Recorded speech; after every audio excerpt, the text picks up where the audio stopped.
Welcome back, ladies and gents. So today we're going to be looking at an OBS plugin, the OBS Spectralizer, so you can have something like this on your stream.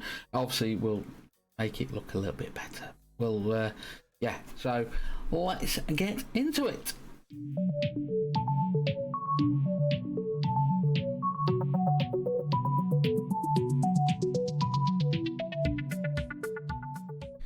So, ladies and gents, first off, we are going to need to go to the OBS website, OBS forums. Let me find the right button. We go down here. We are going to go to the OBS forums. We're going to go to this website for the Spectralizer plugin, and we will go to, when I don't have it locked, there we go. We'll go to the download section and download the Windows installer. I find, as always, I find that's the best way. Do as always with install it with OBS closed. So just download that. I have just downloaded it. Well, not just downloaded. I downloaded it a little while ago.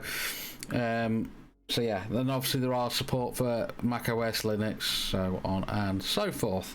So once you have that installed, we are going to go and open up OBS. We have two versions open. Let me just close that down. So we're going to show you a couple of use cases with it. So when we want to add it in, it is through a source. It's not a filter, but it's a source. So we're going to add a Spectralizer in. We'll just leave it called Spectralizer. And we're just going to do one bit. That's right. So we've added it in. There's a few obviously options we have here. We'll go through as many as we can. So we got bars. You got the audio source we're going to do it from. So I believe we'll do it from. Let me. Yeah, we'll do it from that one. I can't remember what I've called it. I have it called differently on here. So this is for the Amazon Music application. I haven't named it. There are a couple of filters. So Monster Cat filter, it just adds a few different bits to it. Or there's SGS filter, just reacts slightly different how you do it. I just leave it as none. You can select your color. We'll just do it as red because that's what we did before.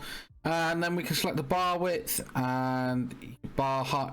Bar height, I think maximum is 100, I believe. No, it is more than that, so you can obviously go higher. Can't remember. And then your bar spacing is entirely up to you. I just leave that as is. We're just going to make this a tiny bit bigger. So yeah, the next bit you can obviously change. You can do it as a circular bar. So if you've got a circular webcam, you can put it around it. With this as well, you can have it so it reacts to your mic as well. So that's also another good one. I've just took it off the wrong thing. And we can have it as a wire. This is the wire one is actually quite a good one. It's not necessarily like that, but you can do certain thickness ones. I actually quite like this one, the filled one. That's quite a nice version, or the inverted fill. If you do use rounded corners, it rounds it off a little bit as well, and then you can change that. So I do quite like that one. I don't actually use it that much, I've got to be honest. The one I use it on is where are we? I use the bars, and I use it at the start of my stream underneath my starting soon bit, and it just adds something a little bit different. But you can play around with this and experiment again. Change. There's a few other details. I haven't used these, I've got to be honest. So but yeah, it does add something a little bit different. So we're going to just show you a quick use case as well.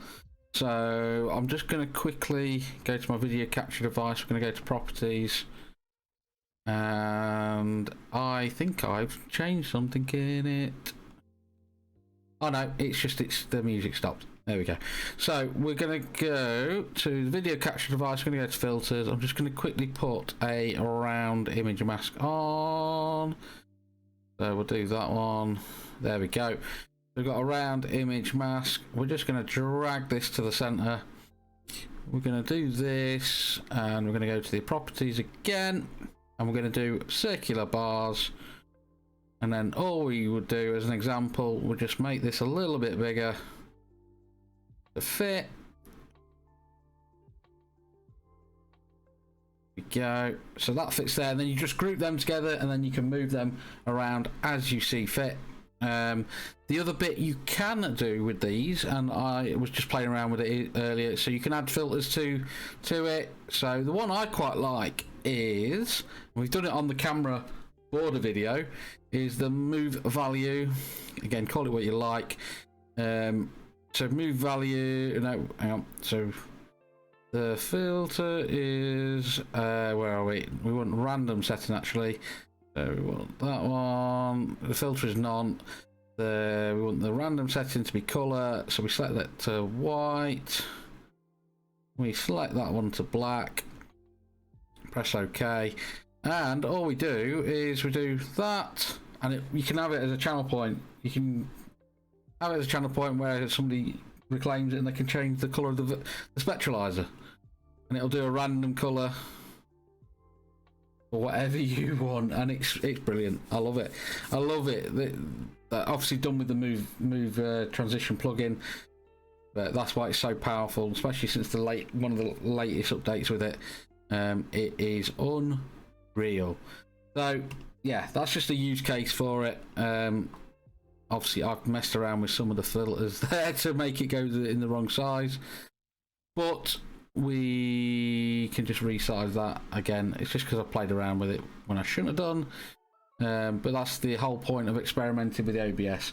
So play around, experiment, come up with different use cases for it, something that suits your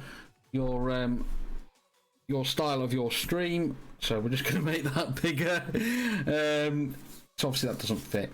Anyway, so thank you all again. Thank you once again when I get my words out. Thank you all again for the recent support. We are, again, I have to keep saying this, any likes, subscribes are massive for the channel. Take a lot of time to make these videos, and we keep putting more content every week. Monday, Wednesday and Friday we'll be putting out videos for the foreseeable future. We'll keep recording. So thank you all again, and we'll catch you in the next one.